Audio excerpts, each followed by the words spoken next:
Shalom. Call all y'all Bashin Yosha and Shalom to the elect. Now, this is most of going on in the news over in Israel. Now, this some serious shit right here. Because as time passed, which I knew once that transit of Mercury go across the sun, something was going to pop off. And sure enough, here it go. That's why I say, be not dismayed at the signs, be not dismayed at the stars in the heavens. Because the heathen, they dismayed. They look at that stuff, they worshiping, they talking about Mercury retrograde and all this other shit, but they ain't paying attention to what's really happening in the world right now. But anyway, it says Gaza fire rocket hits a factory building and ignites fire in Israel. You already know they trying to bomb these Amalekites. Ultimately, they are. And prior to them doing that, what's going to happen is all this tension that's going on over there. It's going to draw the U.S. into this third war, this World War III. We're going to some more stuff. They just got a little bit of footage on here showing this.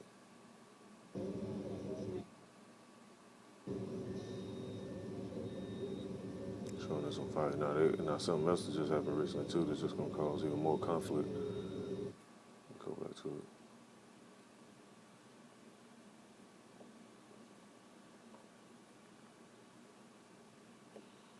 It said Israel assassinates top Islamic jihad. Gaza's health ministry says 5 people have been killed amid an escalation Jihad commander in Gaza. Israel and Palestinian militants. The toll includes a leading commander of Islamic Jihad who was killed on Monday night during an Israeli air raid on the Gaza Strip. Such targeted assassinations have been... Hey, and Yahweh Shah lined stuff up perfectly. He makes stuff go down exactly how it's supposed to go down. That was on the 11th, on so-called Veterans Day. And while Mercury is passing the sun. So he was basically giving people a sign, to let them know, like, hey, something else about to happen. If you're paying attention, and sure enough, it was happening. Just that quick. Rarely conducted by Tel Aviv in recent years.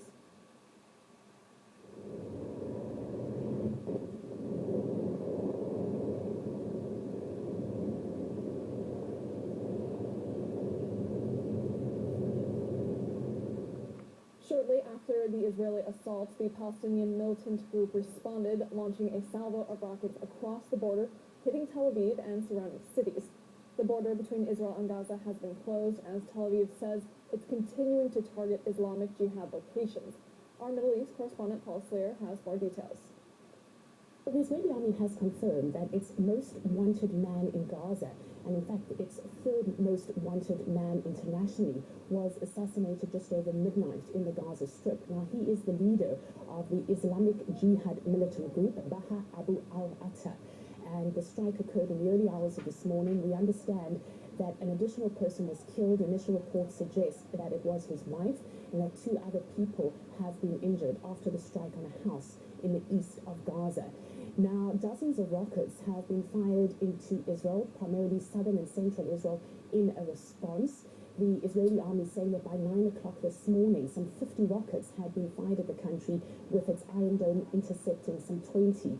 The first rockets were fired at Tel Aviv around 8 o'clock this morning. I was out on the streets, and this is rush hour. All the traffic came to a quick standstill.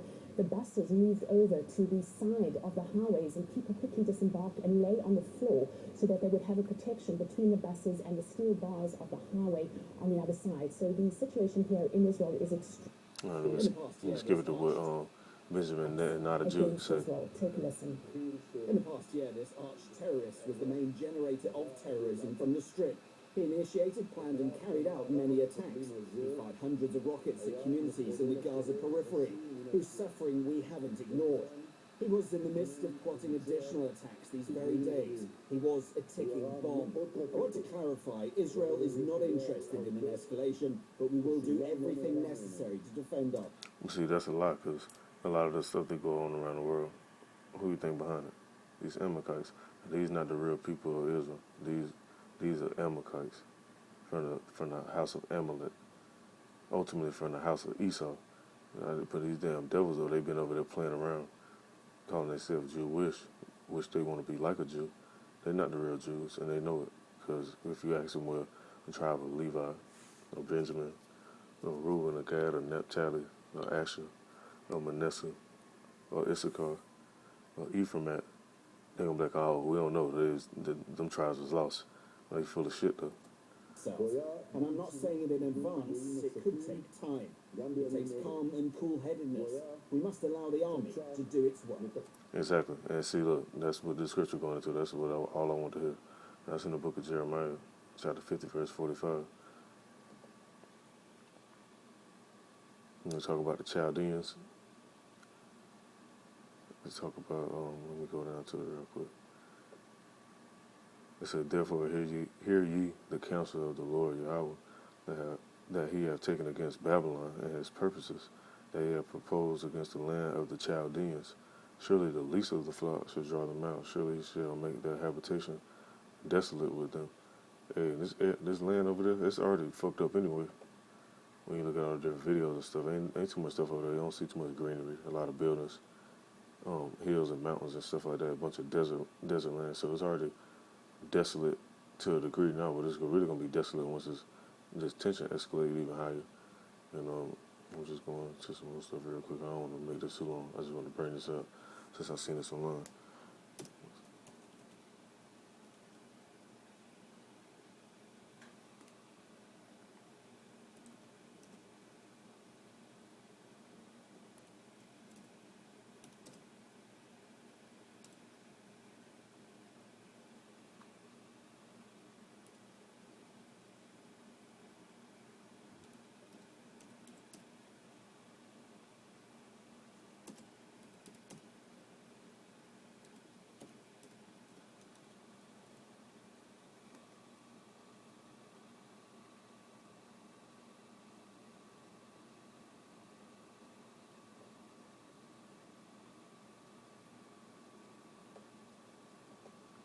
Hold on 1 minute. Let me go to this and let's talk about these spirits that's don't hop on these leaders around the world. Because even though he say, oh, we don't want no escalation or no tension,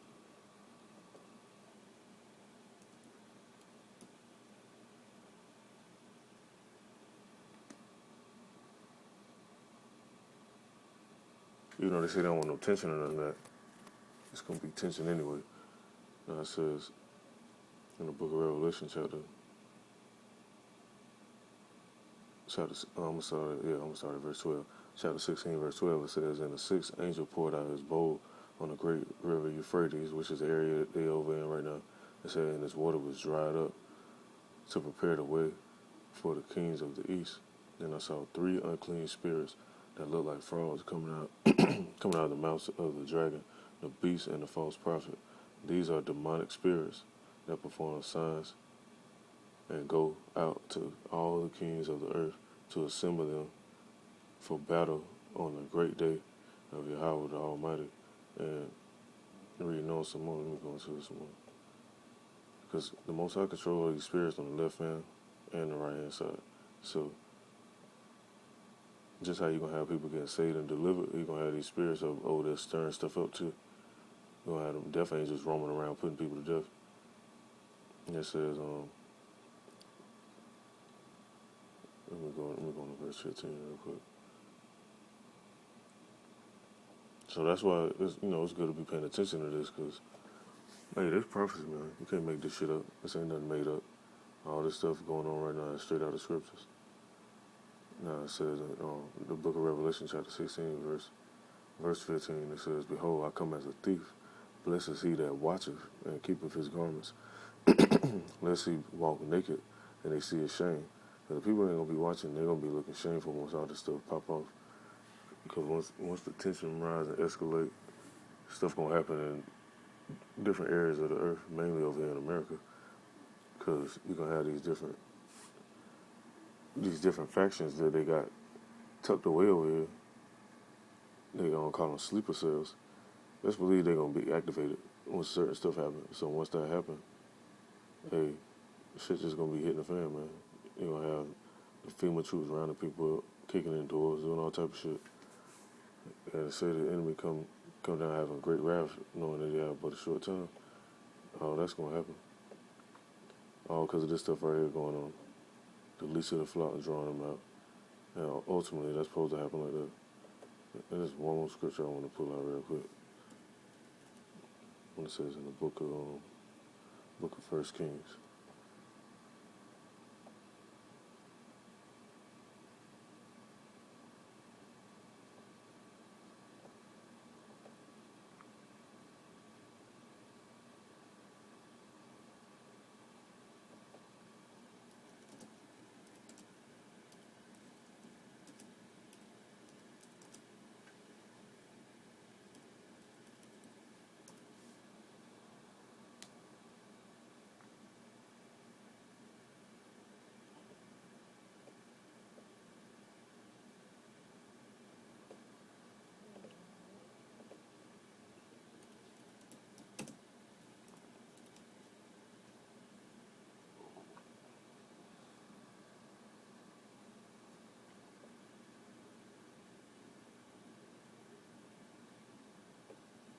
All right, this is basically backing up what I was talking about in the Book of Revelation about the demonic spirits going into the kings of the earth.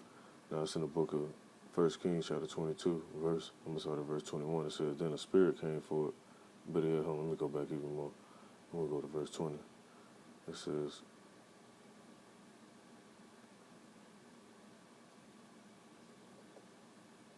"Oh, that ain't the exact verse. I want to go all the way into it for edification." All right, here you go. It's in the book of First Kings, chapter 22, verse 20. It says, in verse 19, I should say, it says, "Micah, I continue, therefore hear the word of the Lord Yahweh. I saw the Lord sitting on his throne, and all the hosts of heaven standing on his right hand and on his left." So when they talk about his right hand, that means he's talking about the righteous, and you got the wicked on his left side. And it says in verse 20, "And the Lord said, Who will entice Ahab to march up and fall at Ramoth Gilead?" And one suggested this and another that. Then the spirit came forward, and this would go on in the heavens. You have these spirits up there, and they go over their whole council. They make suggestions. Then Yahweh okay it. And it says, "Then the spirit came forward, stood before the Lord, and said, I will entice him." "By what means?" asked the Lord. And now you read on some more, it says, let me go into it.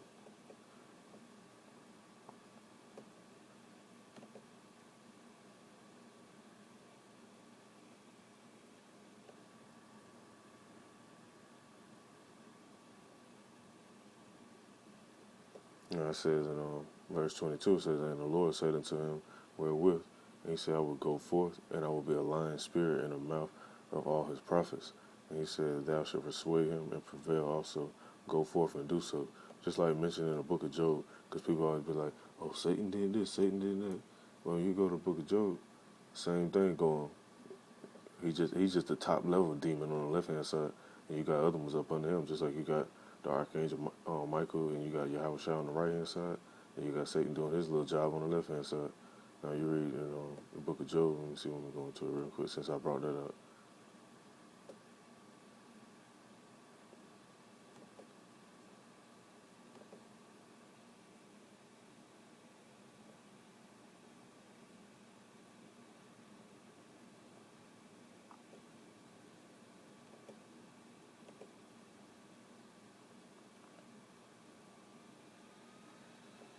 It's in the book of Job, chapter 1, verse 6. It says, "Now there was a day when the sons of Yahweh came to present themselves before the Lord, and Satan came also among them."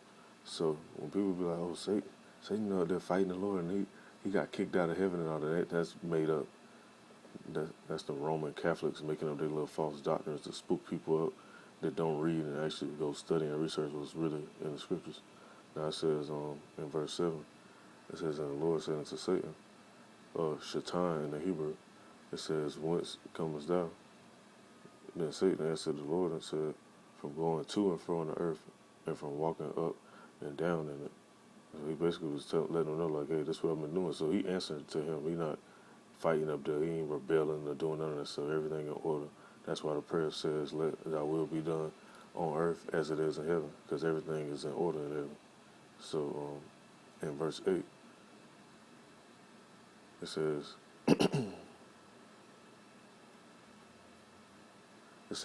"And the Lord said unto Satan, As thou consider my servant Job, that there is none like him in the earth, a perfect and upright man, one that feareth Yahweh and escheweth evil." And the script just going to just basically hating evil, just can't, just being a person that can't stand wickedness. And you keep reading on in verse 9, and it says, "Then Satan answered the Lord and said, Did Job fear Yahweh for naught?"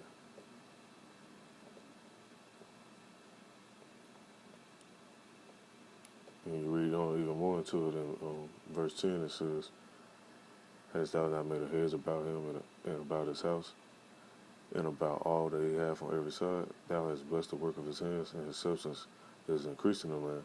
So when you get a certain increase, or you get saved and delivered from certain situations, that's because Yahweh Hashem Yahushua allow them angels to be that hedge of protection for you, so certain stuff don't bother you like that. But like mentioned in this story, they can get removed for a period of time, or they can get removed for good. So you can face your judgment. Now it says in verse 11, "But put forth thine hand now and touch all that he hath, and he will curse thee to thy face." Now you read on to verse 12, and I'm gonna just end it off on this because I don't want to make this that long. It says, "And the Lord said unto Satan, Behold, all that he hath is in thy power, only upon himself put not forth thine hand." So Satan went forth from the presence of the Lord. So he basically told him what to do. Ain't no fighting and ain't none of that stuff going on. And all the stuff that's happening down here on the earth is controlled on the left-hand side and the right-hand side, all through the Spirit and power of Yahweh Hashem Yahushua. So Lord's willing, this was edifying. Stay watching, paying attention to what's really going on. Not this silly stuff, because I keep hearing a lot of girls and stuff, they keep talking about the Mercury retrograde and all that shit. Fuck the Mercury retrograde. You got Babylon about to be blown to a retrograde, fucking around with these nukes and all this other shit, and this war stuff popping off. So that's the real stuff to be paying attention to. Shalom.